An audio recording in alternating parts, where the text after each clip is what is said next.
Good morning, students.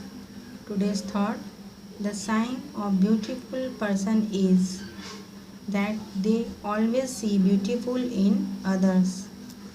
अर्थात एक अच्छे इंसान का संकेत है वह हमेशा दूसरों की अच्छाई देखता है।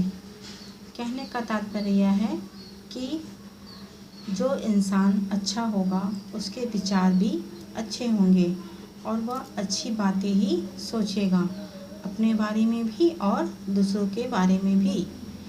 अपने बारे में भी जिस तरह वह अच्छी बातें सोचता है, अच्छे वचन सोचता है, अच्छे थिंकिंग करता है, वैसे दूसरों के बारे में भी उसके मन में वैसी ही विचार धारणा होती है। ओके बच्चों, आज हम लोग पढ़ेंगे हिंदी फर्स्ट में चैप्टर 7 डाकिये की कहानी, कंवर सिंह की जुबानी। यह हमारे पाठ का नाम है। इसके पहले हमने चिट्ठी का सफ़र पाठ 6 पढ़ा है। वह भी लेटर, पोस्ट कार्ड और अंतर्देशी से संबंधित था और यह भी चिट्ठी की, डाकिये की ही कहानी है। डाकिया कहाँ काम करते हैं?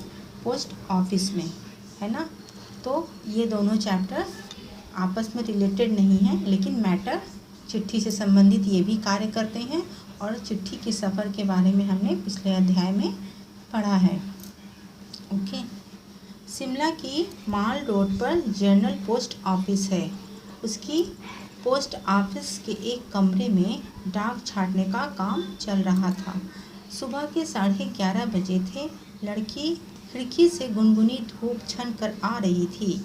इस धूप का मज़ा लेते हुए 2 पैकर और 3 महिला डाकिया फटाफट डाक छाँटने का काम कर रहे थे। वहीं पर मैंने सरकार से पुरस्कार पाने वाले डाकिया कंवर सिंह जी से बात की। यही बातचीत आगे दी गई है। इस विषय में हमें जानकारी कौन दे रहा है? इस पाठ की लेखिका। इस पाठ की लेखिका का क्या नाम है? इस पाठ की लेखिका का नाम है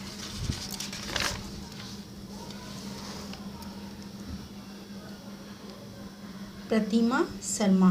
प्रतिमा शर्मा ने कंवर सिंह से जाकर उनसे जिस तरह से इंटरव्यू लिया जाता है ना, उसी तरह उन्होंने कंवर सिंह से साक्षात बातें की हैं और वही बातों का विवरण उन्होंने इस कहानी, इस स्टोरी के माध्यम से हम लोगों तक पहुंचाई हैं।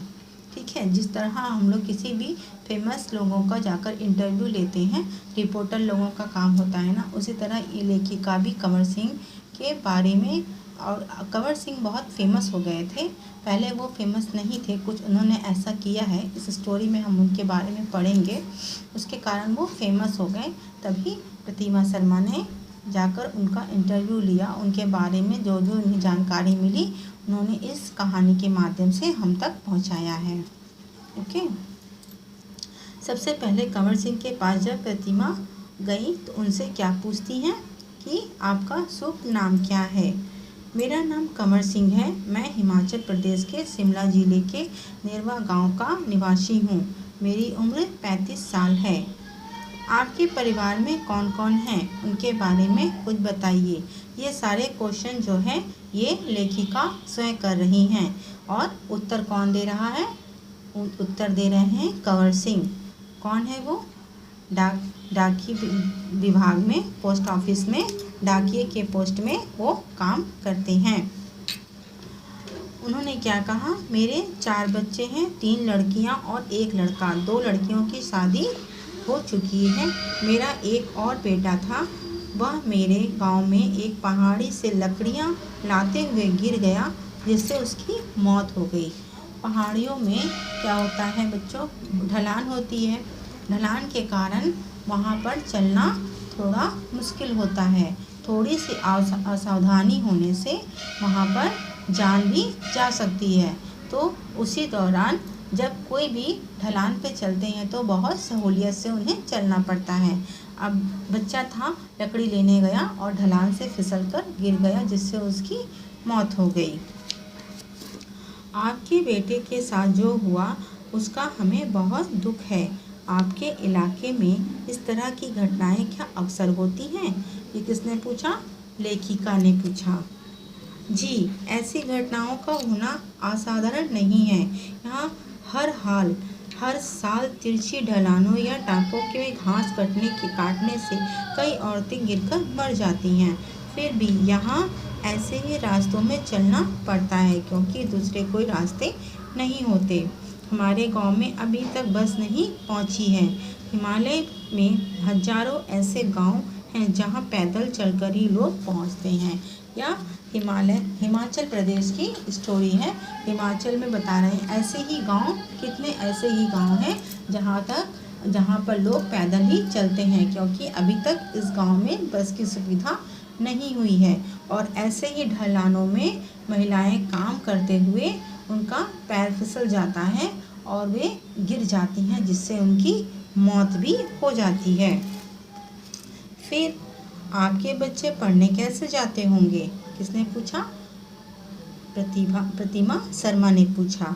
मेरे बच्चे गांव के स्कूल में पढ़ते हैं। स्कूल लगभग 5 किलोमीटर दूर है। मेरी एक लड़की 10वीं तक पढ़ी है, दूसरी 12वीं तक और तीसरी बेटी 12वीं कक्षा में पढ़ रही है। बेटा 10वीं में पढ़ता है। उन्होंने अपने बच्चों की एजुकेशन के बारे में उन्हें पूरी जानकारी दी है क्योंकि लेखिका ने खुद पूछा था। आप जहाँ काम करते हैं वहाँ आपके अलावा और कौन कौन है? क्या आपको डाकिया ही कहकर बुलाते हैं? पहले मैं भारतीय डाक सेवा में ग्रामीण डाक सेवक था। अब मैं पैकर बन गया हूँ, पर हूँ वही नीली वर्दी वाला डाक सेवक। उन्होंने कहा कि पहले मैं भारतीय डाक सेवा में क्या था? ग्रामीण डाक सेवक था, लेकिन अब मैं पैकर बन गया हूँ, लेकिन मैं वही नीली वर्दी वाला डाक सेवक ही कहा जाता हूँ। डाक सेवा को क्या क्या करना पड़ता है? लेखिका ने पूछा कि एक डाक सेवक का क्या क्या कार्य होता है। मुझे बहुत कुछ करना पड़ता है। चिट्ठियाँ, रजिस्ट्री पत्र, पार्सल, बिल, बूढ़े लोगों की पेंशन आदि छोड़ने गांव-गांव तक जाना पड़ता है। क्या यह सब अभी भी करना पड़ता है? क्योंकि अब तो सूचना और संदेश देने के बहुत से नए तरीके हो गए हैं। लेखिका ने पूछा, क्या यह कार्य अभी भी आपको करना पड़ता है? क्योंकि अब तो सूचना और किसी भी समाचार को दूसरे लोगों तक पहुंचाने के बहुत आसान तरीके हो गए हैं। शहरों में भले ही आज संदेश देने के कई साधन आ गए हों, जैसे फ़ोन, मोबाइल, ईमेल वगैरह आदि, गांव में तो आज भी संदेश पहुंचाने का सस्ता डाक जरिया ही है।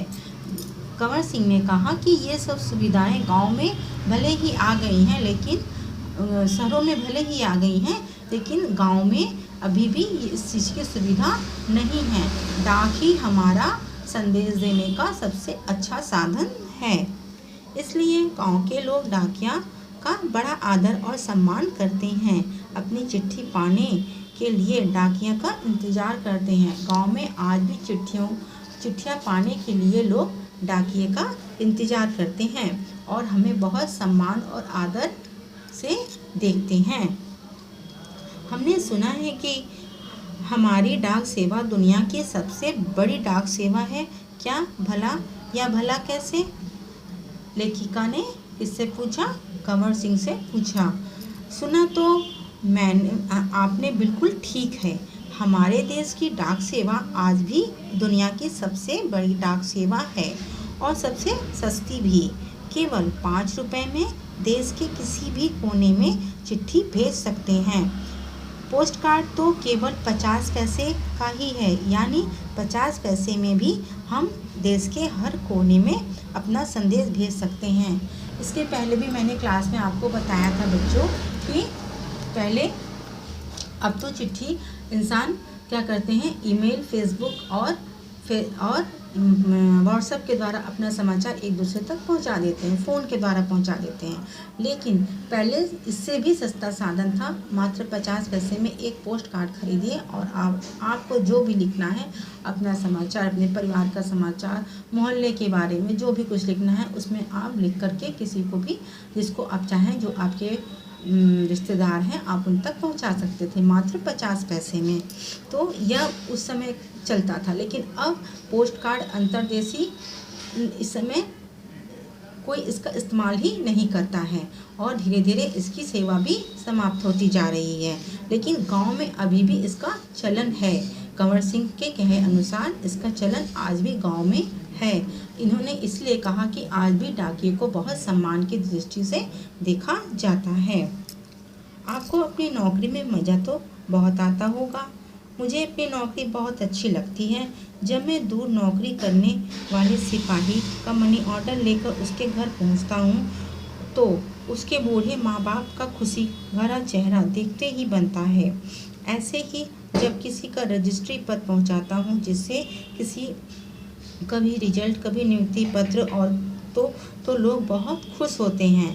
बूढ़े दादा, बूढ़ी नानी तो पेंशन के पैसे मिलने पर बहुत ही खुश होते हैं। 6 महीनों तक मेरा इसके लिए इंतज़ार करते हैं। हिमाचल में बूढ़े लोगों को पेंशन हर 6 महीने के बाद इकट्ठी ही दी जाती है। वहाँ पर बूढ़े लोग, जिस तरह हम लोगों के यहाँ 3-3 महीने पर पेंशन आती है, वहाँ हिमाचल प्रदेश में 6-6 महीनों पर पेंशन एक संग आती है। किसकी? बूढ़े लोगों की वृद्धा पेंशन जो होती है उन लोगों की 6-6 महीने पर आती है। तो यह सब जब लोग वहाँ के पाते हैं और डाकिये के द्वारा जब ये सब पाते हैं, तो वो लोग उन्हें बहुत सम्मान की दृष्टि से देखते हैं और बहुत दुआएं भी देते हैं। आप क्या शुरू से इसी डाकघर में काम कर रहे हैं? लेखिका ने पूछा। शुरू में तो मैं लाहौर स्पीति जिले के किब्बर गांव में 3 साल तक नौकरी की है। यह हिमाचल का सबसे ऊंचा गांव है। हिमाचल के पहले वो जिस गांव में नौकरी करते थे उसका भी विवरण दिए थे। ये हिमाचल से भी ऊंचा गांव था। इसके बाद 5 साल तक इसी जिले के कान्हा में और 5 साल तक किन्नौर जिले में नौकरी की है। उस वक्त इस गांव में टेलीफोन नहीं थे। बस भी सिर्फ मुख्यालयों तक पहुंच की जाती थी। अभी भी कई ऐसे गांव हैं जहां ना तो बस चलती है और ना ही टेलीफोन। ऐसी जगह में ग्रामीण डाक सेवा का बहुत मान किया जाता है। उनका कहना है कि मैं ऐसे जगहों में वर्क कर चुका हूँ जहाँ पर टेलीफोन तक भी नहीं था। वहाँ एकमात्र समाचार पाने का साधन हमारा पत्र ही था। इसलिए वैसे इलाकों में हम लोगों को बहुत सम्मान की दृष्टि से देखा जाता था। क्या आप पहाड़ी इलाके में रहते हैं? जाहिर है डाक पहुंचाना आसान काम तो नहीं होगा। लेखिका पूछती हैं कि आप पहाड़ी इलाकों में रहते हैं और पहाड़ी इलाकों में डाक पहुंचाना आसान कार्य नहीं है। हाँ, मुश्किलें तो आती हैं। जब मैं किन्नौर जिले के मुख्यालय रिकांगपिओ में नौकरी करता था तो सुबह 6 बजे मेरी ड्यूटी शुरू हो जाती थी। मैं 6 बजे सुबह शिमला जाने वाली बस में डाक का बोरा रखता था और रात को 8 बजे शिमला में आने वाली बस से डाक का बोरा उतारता था। पैकर को यह सब काम करने पड़ते हैं। किन्नौर और लाहौर स्पीति हिमाचल प्रदेश के बहुत ठंडे और ऊंचे ज़िले हैं।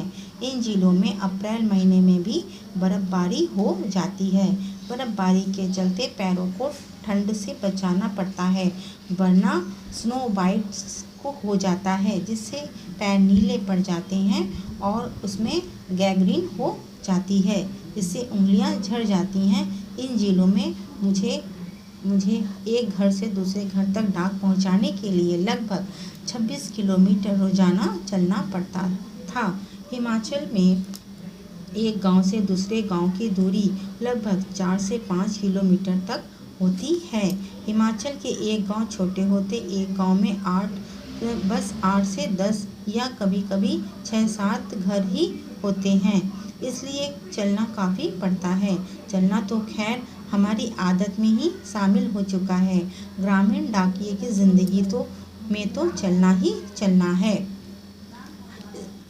कंवर सिंह ने कहा कि जैसे लेखिका ने पूछा कि क्या पहाड़ी इलाकों में काम करना आसान होता है या कठिन होता है। तो उन्होंने कहा कि पहाड़ी इलाकों में काम करना बहुत ही कठिन होता है, क्योंकि वहाँ पर बर्फ़, हम लोगों के यहाँ तो बर्फ़ इतनी नहीं होती है, लेकिन पहाड़ी इलाकों में, क्योंकि जिस जगह में ये काम करते थे, किन्नौर और लाहौर के जगह में, हिमाचल प्रदेश का यह बहुत ऊंचा स्थान है। यहाँ पर अप्रैल महीने तक बर्फबारी होती रहती है, जहाँ पर उनका पैर रखना भी मुश्किल होता है। ठंड के कारण कभी कभी शरीर के अंग यानी पैर की उंगलियाँ भी झड़ जाती और वो जवाब दे देती थी, बिल्कुल चलने में असमर्थ होती थी। वैसे इलाकों में उन्होंने काम किया है और वह वैसे गांव में भी काम किया है जिसमें 4, 5, 6 घर ही होते थे, इसलिए उन्हें बहुत गांव में चलना भी पड़ता था।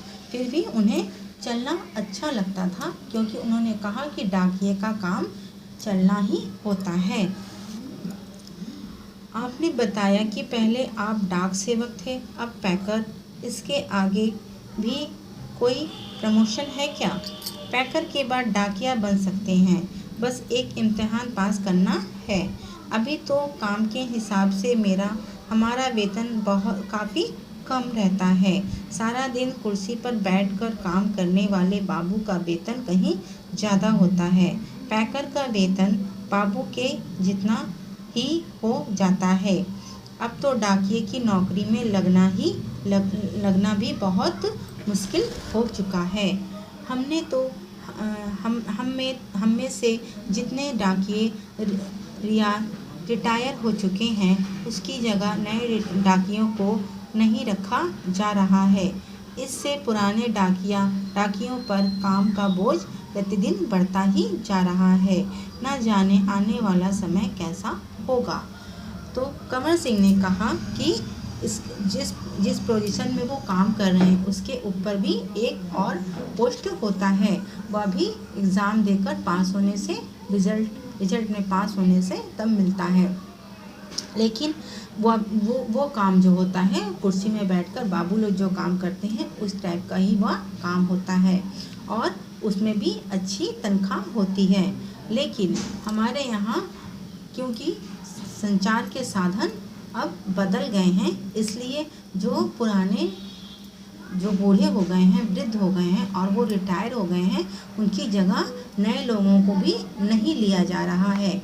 इसके कारण काम का प्रेशर, जितने कम लोग वहाँ पर बचे हैं, उन्हीं को उतने ही समय पर, उतने ही वेतन पर ज़्यादा काम करना पड़ता है।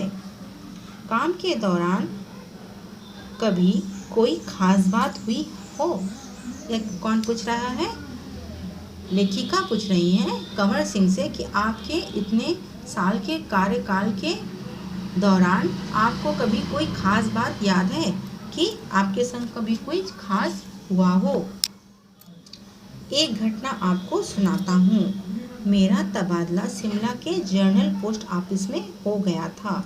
वहाँ मुझे रात के समय रेस्ट हाउस और पोस्ट ऑफिस चौकीदारी का काम दिया गया था। यह 1998 की बात है।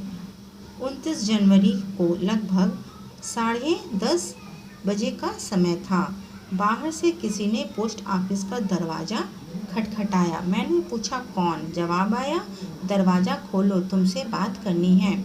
मैंने दरवाज़ा खोला तो अचानक 5-6 लोग अंदर घुसे और मुझे पीटना शुरू कर दिया। मैंने पूछा क्यों पीट रहे हो?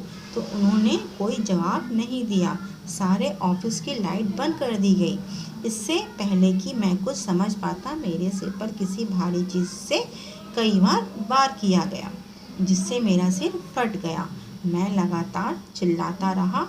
उसके बाद मैं बेहोश हो गया और मुझे कुछ भी पता न चला। अगले दिन जब मुझे होश आया तो मैं शिमला के इंदिरा गांधी मेडिकल कॉलेज के अस्पताल में दाखिल था। सिर में भयंकर दर्द हो रहा था। उन दिनों मेरा 17 साल का बेटा मेरे साथ ही रहता था। उसी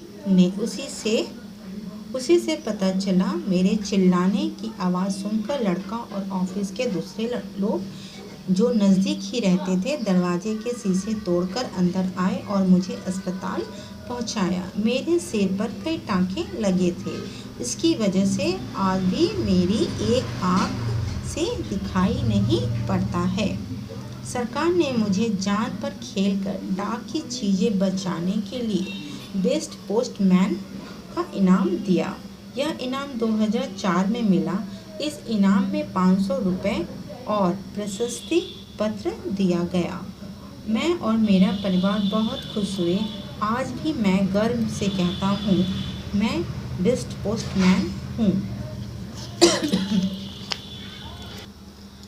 कंवर सिंह ने अपने लाइफ की एक स्टोरी बताई। जब वह कहाँ काम कर रहे थे? शिमला के जनरल पोस्ट ऑफिस में काम कर रहे थे। वहाँ उनका तबादला हुआ था। तब रात का दिन था, रात का समय था, करीब 10:30 बजे थे। तो उन्हें दिन तारीख सब याद है, सन भी याद है। उन्होंने कहा, लेखिका से कहा कि इस तारीख को 29 फरवरी को 10:30 बजे उनके दरवाजे में खटखटाहट हुई और उनसे कहा गया कि दरवाज़ा खोलिए, मुझे आपसे बात करनी है। उन्होंने दरवाज़ा खोला। अचानक 5-6 लोगों ने उन पर हमला कर दिया। हमला उन्हें मारने के ही टारगेट से किया गया था और उसके बाद उनके सिर पर कुछ भारी चीज़ से वार किया गया, जिससे वो बेहोश हो गए। और उसके बाद क्या हुआ उन्हें कुछ पता नहीं चला। लेकिन तो उनकी आवाज़ से उनके पास में जो लड़का रहता था, उनका 17 साल का एक लड़का रहता था और दफ्तर के कुछ कर्मचारी रहते थे, वे सब दरवाजे का शीशा तोड़कर अंदर आए और उन्हें हॉस्पिटल लेकर गए। हॉस्पिटल लेके जाने के बाद जब उन्हें होश आया तो उन्हें पूरी कहानी बताई गई। और इन सब कारणों से उन्हें, जब ये घटना उनके साथ में घटी थी, तो इस कारण सरकार ने क्या किया? सरकार ने उन्हें डाक की चीज़ें बचाने के लिए उन्हें एक पुरस्कार दिया। वह पुरस्कार बेस्ट पोस्टमैन का था। बेस्ट पोस्टमैन का एक इनाम दिया गया। और वह पुरस्कार कब मिला उन्हें? 2004 में उन्हें यह पुरस्कार मिला। इस पुरस्कार में उन्हें 500 रुपये और एक प्रशस्ति पत्र सर्टिफिकेट दिया गया। यह चीज़ पाकर उनके परिवार के लोग बहुत खुश हुए। यह स्टोरी इनकी कार्यकाल के, जब ये डाकिये की पोस्ट में काम कर रहे थे, पैकर के पोस्ट में काम कर रहे थे, तब इनकी जैसे कहते हैं ना, अपनी जीवन गाथा, इन्होंने अपनी जीवन गाथा प्रतिमा शर्मा को सुनाया। प्रतिमा शर्मा उनसे गई थी क्या करने? इंटरव्यू लेने, उनके बारे में जानने। तो उन्होंने अपनी आत्मकथा उन्हें सुनाई। मुझे आशा है कि यह स्टोरी सारे बच्चों को समझ में आ गई होगी। अब आइए हम इस चैप्टर से कुछ क्वेश्चन आंसर करते हैं। इस पार्ट में कुछ क्वेश्चन आंसर नहीं दिए गए हैं। मैंने कुछ क्वेश्चन आंसर बनाए हैं, आप लोगों को दिखाती हूँ, पढ़ाती हूँ, और वैसे क्वेश्चन आंसर आप लोग कॉपी में राइट कीजिएगा, क्योंकि अब आप लोग के पास PDF बनकर नहीं जाएगा। आप लोग को इसी से देख करके ही क्वेश्चन आंसर राइट करना है, ठीक है? इस तरीके से मैंने आपको दिखाया है। आप तभी इसको स्क्रीनशॉट कर लेंगे और स्क्रीनशॉट करके अपने फेयर कॉपी में इसे राइट करेंगे। ओके,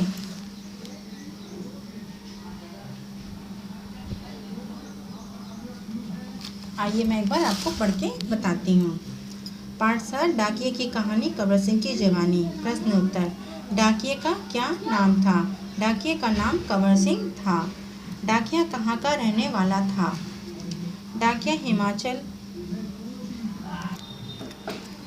डाकिया कहाँ का रहने वाला था? डाकिया हिमाचल प्रदेश के शिमला जिले के नेरवा गांव का निवासी था। कंवर सिंह के परिवार में कितने बच्चे थे? कंवर सिंह के परिवार में उनके 4 बच्चे थे। भारतीय डाक सेवा की क्या विशेषता है? भारतीय डाक सेवा डाक दुनिया की सबसे बड़ी और सबसे सस्ती सेवा है। कंवर सिंह को कब और कौन सा पुरस्कार मिला? कंवर सिंह को 2004 में बेस्ट पोस्टमैन का पुरस्कार मिला था। कुछ शब्दार्थ हैं: इम्तिहान, परीक्षा, संदेश, समाचार, रिजल्ट, परिणाम, वेतन, तनख्वाह, नियुक्ति, चयन करना। इसके बाद रिक्त स्थान की पूर्ति कीजिए। कंवर सिंह डैश के निवासी थे। कहाँ के? हिमाचल प्रदेश के। कंवर सिंह की वर्दी का रंग नीला था। कंवर सिंह को बेस्ट पोस्टमैन का इनाम मिला था। बेस्ट पोस्टमैन का इनाम सन 2004 में दिया गया। कंवर सिंह के 4 बच्चे थे। ठीक है, या आप क्वेश्चन आंसर देख करके इसे कॉपी में राइट करेंगे। ओके, पार्ट को बहुत अच्छे से पढ़ेंगे, उसके बाद क्वेश्चन आंसर देखेंगे, क्वेश्चन आंसर देख कर राइट करेंगे, और सिर्फ राइट करके नहीं रखेंगे, उसे लर्न भी करेंगे। ओके, घर पर रहें, सुरक्षित रहें। धन्यवाद।